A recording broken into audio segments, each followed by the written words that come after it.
After these things, Jesus went away to the other side of the Sea of Galilee, which is also called the Sea of Tiberias. A great multitude followed him, because they saw his signs which he did on those who were sick. Jesus went up into the mountain, and he sat there with his disciples. Now the Passover, the feast of the Jews, was at hand. Jesus therefore, lifting up his eyes, and seeing that a great multitude was coming to him, said to Philip, "Where are we to buy bread, that these may eat?" This he said to test him, for he himself knew what he would do.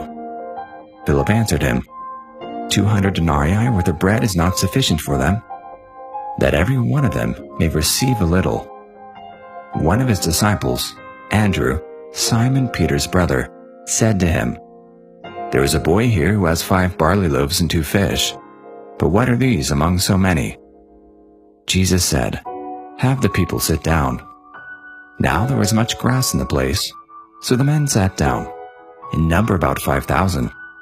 Jesus took the loaves, and having given thanks, he distributed to the disciples, and the disciples to those who were sitting down. Likewise also of the fish as much as they desired. When they were filled, he said to his disciples, "Gather up the broken pieces which are left over, that nothing may be lost." So they gathered them up, and filled 12 baskets with broken pieces from the 5 barley loaves, which were left over by those who had eaten. When therefore the people saw the sign which Jesus did, they said, "This is truly the prophet who comes into the world." Jesus therefore, perceiving that they were about to come and take him by force to make him king, withdrew again to the mountain by himself.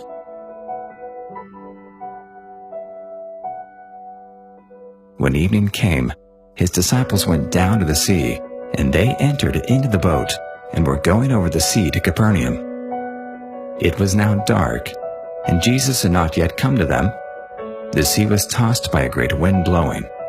When therefore they had rowed about 25 or 30 stadia, they saw Jesus walking on the sea, and drawing near to the boat, and they were afraid.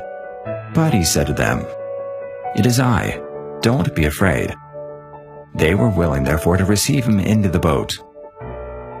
Immediately the boat was at the land where they were going. On the next day, the multitude that stood on the other side of the sea saw that there was no other boat there, except the one in which his disciples had embarked, and that Jesus hadn't entered with his disciples into the boat, but his disciples had gone away alone. However, boats from Tiberias came near to the place where they ate the bread after the Lord had given thanks. When the multitude therefore saw that Jesus wasn't there, nor his disciples, they themselves got into the boats and came to Capernaum, seeking Jesus. When they found him on the other side of the sea, they asked him, "Rabbi, when did you come here?" Jesus answered them, "Most certainly I tell you, you seek me, not because you saw signs, but because you ate your fill of the loaves. Don't work for the food which perishes, but for the food which remains to eternal life, which the Son of Man will give to you. For God the Father has sealed him." They said therefore to him, "What must we do that we may work the works of God?" Jesus answered them, "This is the work of God, that you believe in him whom he has sent." They said therefore to him, "What then do you do for a sign, that we may see and believe you? What work do you do? Our fathers ate the manna in the wilderness, as it is written, He gave them bread out of heaven to eat." Jesus therefore said to them, "Most certainly I tell you, it wasn't Moses who gave you the bread out of heaven, but my Father gives you the true bread out of heaven. For the bread of God is that which comes down out of heaven and gives life to the world." They therefore said to him, "Lord, always give us this bread." Jesus said to them, "I am the bread of life. He who comes to me will not be hungry, and he who believes in me will never be thirsty. But I told you that you have seen me, and yet you don't believe.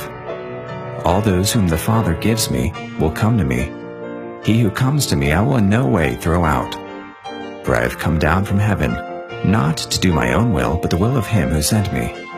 This is the will of my Father who sent me, that of all he has given to me I should lose nothing, but should raise him up at the last day.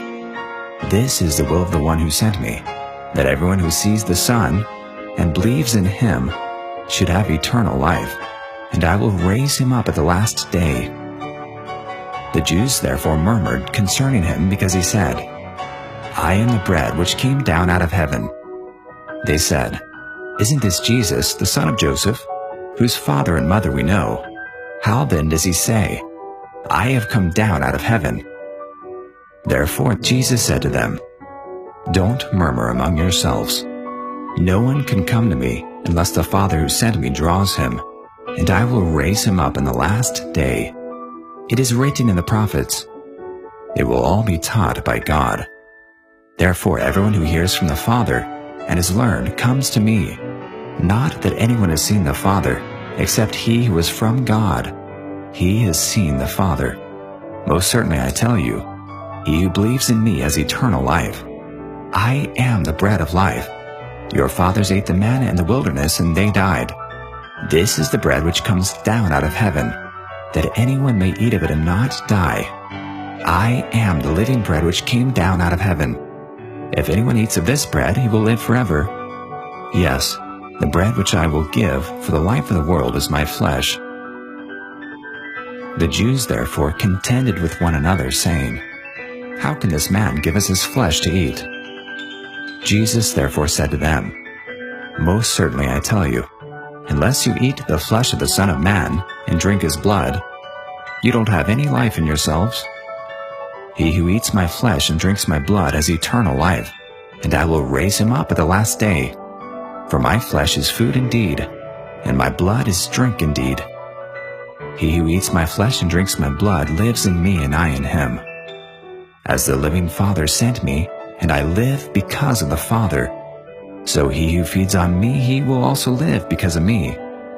This is the bread which came down out of heaven, not as our fathers ate the manna and died. He who eats this bread will live forever." He said these things in the synagogue as he taught at Capernaum.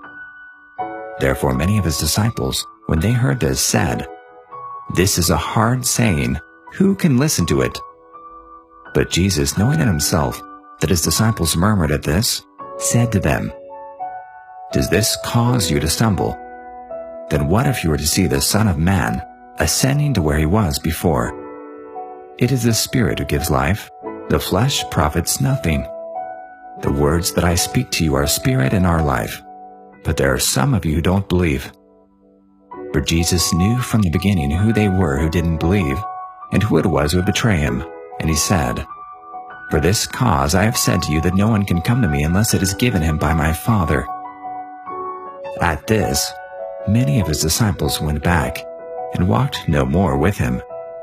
Jesus said therefore to the 12, "You don't also want to go away, do you?" Simon Peter answered him, "Lord, to whom would we go? You have the words of eternal life. We have come to believe and know that you are the Christ, the Son of the living God." Jesus answered them, "Didn't I choose you, the 12, and one of you is a devil?" Now he spoke of Judas, the son of Simon Iscariot, for it was he who would betray him, being one of the 12.